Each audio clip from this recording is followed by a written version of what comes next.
Good morning बच्चों। मैं doctor Lakshmi Gupta, सह प्राध्यापक समाजशास्त्र। इनसे पहले वाले वीडियो में हमने चर्चा की थी सामाजिक समूह क्या है, समूह की कौन कौन सी विशेषताएं देखने को मिलती हैं, प्राथमिक समूह क्या है, उसकी अपनी कौन सी विशेषताएं हैं और प्राथमिक समूह का क्या महत्व होता है। इसी क्रम में आगे बढ़ते हुए आज हम लोग चर्चा करेंगे द्वितीयक समूह। द्वितीयक समूह क्या है, इसकी विशेषताएं, प्राथमिक समूह और द्वितीयक समूह में प्रमुख तौर पर क्या अंतर देखने को मिलेगा। द्वितीयक समूह वह समूह है जिसमें व्यक्तियों के बीच में औपचारिकता देखने को मिलती है, या हम ये भी कह सकते हैं जो समूह प्राथमिक नहीं है वे समूह द्वितीयक समूह कहलाते हैं। जिनके सदस्यों के बीच में अवैयक्तिक संबंध पाए जाते हैं और व्यक्तिगत तौर पर सभी सदस्यों को जानना आवश्यक नहीं होता, द्वितीयक समूह के जो सदस्य होते हैं उसमें पारस्परिक निकटता का अभाव पाया जाता है और संबंध अस्थायी होते हैं और औपचारिकता के आधार पर इन संबंधों का निर्माण किया जाता है। किंग्सले डेविस ने द्वितीयक संबंध को परिभाषित करते हुए लिखा है, द्वितीयक समूह को स्थूल रूप से सभी प्राथमिक समूह के विपरीत कहकर परिभाषित किया जा सकता है। इसे बीर स्ट्रीट अपने निम्न शब्दों में परिभाषित करते हैं, वे सभी समूह द्वितीयक हैं जो प्राथमिक नहीं हैं। अगर हम डेविस की परिभाषा को देखते हैं और बीर स्ट्रीट की परिभाषा को पढ़ते हैं तो हम दोनों की परिभाषाओं से यह स्पष्ट हो जाता है कि जो समूह प्राथमिक नहीं हैं वही समूह को हम द्वितीयक समूह के नाम से संबोधित करते हैं। अब हम बात करते हैं द्वितीयक समूह की विशेषताएं। ये समूह जानबूझकर किसी निश्चित उद्देश्य की पूर्ति के लिए गठित किए जाते हैं। इन समूह के सदस्यों का एक दूसरे से व्यक्तिगत तौर पर जानना आवश्यक नहीं है। जो भी सदस्य होते हैं वो सदस्य संचार के साधनों के माध्यम से भी एक दूसरे से संपर्क या संबंध स्थापित करने का कार्य कर सकते हैं। प्रमुख विशेषता के तौर पर अगर हम देखें, यह समूह में निकटता का अभाव होता है क्योंकि इस समूह की सदस्य संख्या काफ़ी अधिक होती है और सदस्य संख्या ज़्यादा होने के कारण इस समूह के सदस्यों में शारीरिक निकटता का अभाव देखने को मिलता है। यह समूह प्राथमिक तुलना या प्राथमिक समूह की तुलना में काफ़ी विस्तृत और विशाल होते हैं। ये समूह व्यक्ति के जीवन के किसी एक पक्ष या पहलू से संबंधित होते हैं, अतः ये व्यक्तित्व के किसी एक पक्ष को ही साधारणतः प्रभावित करते हैं। इस समूह के सदस्यों के उत्तरदायित्व भी सीमित होते हैं और अनुमानतः जो भी सदस्य जिस द्वितीयक समूह का होता है उसे उस द्वितीयक समूह का नियम जो होता है, उन नियमों का उसे पालन करना पड़ता है। इसके सदस्यों की बीच में संबंध औपचारिक होते हैं। यहाँ व्यक्ति की बजाय उसकी पद और परिस्थिति को अधिक महत्व दिया जाता है। इनके संबंधों में घनिष्ठता का अभाव पाया जाता है।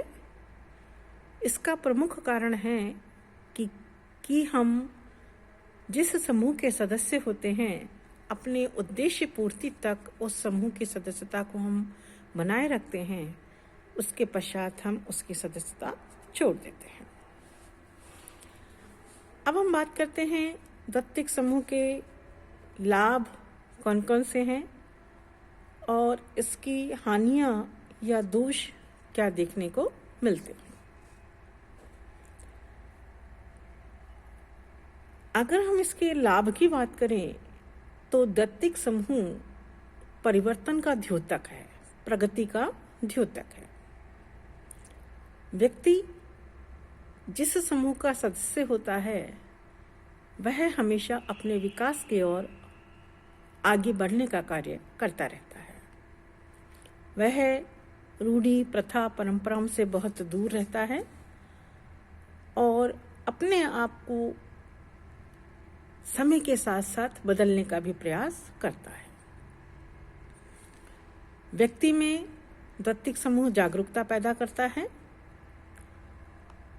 द्वितीयक समूह ही हमें ये बताता है कि यदि हमें अपने विकास करना है तो हमें प्रतिस्पर्धा में भाग लेना पड़ेगा, और प्रतिस्पर्धा जागरूकता का द्योतक है, जिससे व्यक्ति का भी विकास होता है और समाज का भी विकास संभव हो पाता है। द्वितीयक समूह श्रम विभाजन और विशेषीकरण को विशेष महत्व देते हैं। श्रम विभाजन और विशेषीकरण कहा जाता है। श्रम विभाजन कहते हैं कार्यों का विभाजन करना। कोई व्यक्ति किसी एक कार्य में निपुण होता है तो दूसरा व्यक्ति किसी अन्य कार्य में निपुण होता है, जिसे हम विशेषीकरण के नाम से संबोधित करते हैं। जब एक व्यक्ति किसी कार्य में निपुण है, विशेष योग्यता उसे प्राप्त है, तो स्वाभाविक है कि वह उस कार्य को अन्य व्यक्तियों की तुलना ज़्यादा अच्छे तरीके से करने का कार्य कर सकता है। श्रम विभाजन में श्रम, काम, लक्ष्य सबका एक है और अलग अलग कार्य को करते हुए व्यक्ति एक लक्ष्य को प्राप्त करने का प्रयास करते हैं। तो द्वितीयक समूह श्रम विभाजन, विशेषीकरण, प्रतियोगिता, विकास, प्रगति की ओर अपना ध्यान विशेष तौर पर आकर्षित करने का कार्य करता है। लास्ट में अगर हम प्रमुख तौर पर बात करें तो द्वितीयक समूह व्यक्ति के व्यवहार को नियंत्रित करने का कार्य भी करते हैं। प्रत्येक व्यक्ति अपनी आवश्यकता की पूर्ति अपने हित को ही ध्यान में रखते हुए करते हैं, अनुमानतः। लेकिन यदि समाज के सभी व्यक्ति अपने अपने हितों को ध्यान में रखते हुए उद्देश्य की पूर्ति करने लगेंगे तो समाज में अव्यवस्था देखने को मिलने लगेगी। इस अव्यवस्था को व्यवस्था में परिवर्तित करने के लिए समाज में कुछ नियंत्रण का होना अत्यंत आवश्यक है, और ये नियंत्रित करने वाली एजेंसियों के तौर पर हम कह सकते हैं पुलिस प्रशासन है, अदालतें हैं, कानून हैं, समाज की लिखित नियम हैं, जो व्यक्ति को समय समय पर ये बताते रहते हैं कि किस प्रकार का व्यवहार करने के लिए व्यक्ति को किन नियमों का पालन करना पड़ेगा। अब हम बात करते हैं द्वितीयक समूह के दोष क्या है। जहाँ द्वितीयक समूह के अनेक लाभ हैं, वहीं हम इसके कुछ दुष्परिणाम भी देखने को मिलते हैं। औद्योगिकरण, नगरीकरण, जनसंख्या के बढ़ने के साथ साथ समाज में जो द्वितीयक समूह का एक नया जो कंसेप्ट उभर के आया है, वह है इस भीड़ में व्यक्ति को रहते हुए भी अपने आप को वह अकेला महसूस करता है। द्वितीयक समूह में अपनत्व का अभाव होता है और अपनत्व के अभाव के कारण इसमें व्यक्ति अपने आप को भीड़ में अकेला, अपरिचित और अलगाव की स्थिति में महसूस करता रहता है, जिससे व्यक्ति में अनेक प्रकार के मानसिक विकृतियां जन्म लेने लगती हैं, मानसिक विकार, मानसिक बीमारियां जन्म लेने लगती हैं और व्यक्ति अपने आप को असुरक्षित महसूस करता है। लेकिन हम ये नहीं कह सकते कि द्वितीयक समूह के दोष ही हैं। कुछ लाभ हैं, कुछ हानियां हैं। लाभ अधिक हैं और हानियां कम हैं, क्योंकि द्वितीयक समूह ही व्यक्ति के व्यक्तित्व का विकास करने का कार्य करता है। थैंक यू बच्चों।